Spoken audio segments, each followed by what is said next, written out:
extended range and I'm trying to do something there and I'm not used to it, I'll spaz. I'll try to reflexively, use 110%, and it's in a range of motion where the muscle or the tendon's weak. So maybe strengthening in the full range helps with that, which is maybe something you're going to get into. And then the third thing is if you're trying to accentuate or improve your performance, you're not maybe injured necessarily, but you want to get stronger in certain things. Again, we're talking about strengthening and above.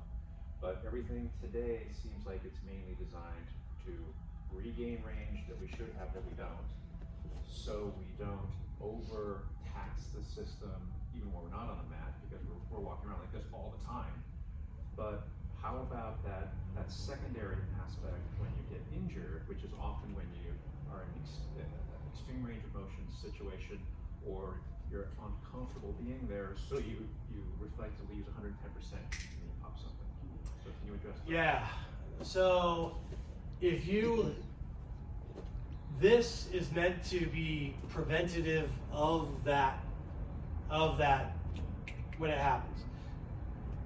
Are you saying at that point, at that second that happens, what can you do?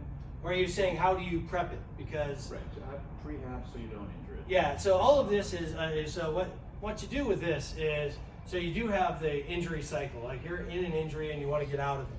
So you use this formula and you use it pretty heavily. Maybe you're doing 2 sets of everything that works for you, and there might be up to like 10 exercises. And so you use all those, and maybe you spend 40 minutes a day on it. That's quite a bit, But once you get to the point, and you're talking about injury resilience, right? When you're kind of out of the injury cycle, at that point, you're going to go into using it still, just not as much. So you still want to have a component of this system before you go into your heavier stuff.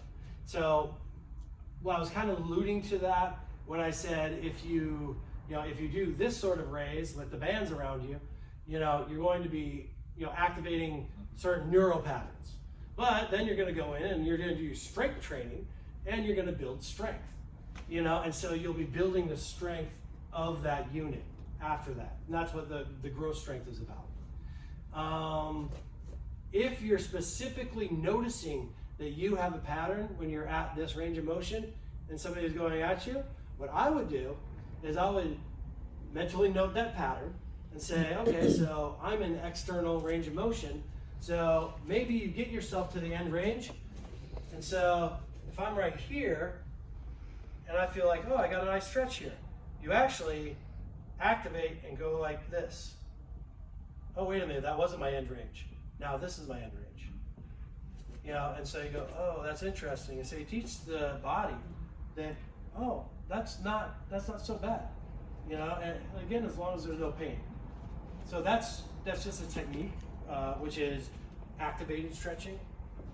Because you're actually working the end range of the opposite muscle in order to accomplish that range and teach the body not to be so spastic in there. Does that help? Did I answer the question right? I mean, just make sure I answered the right question.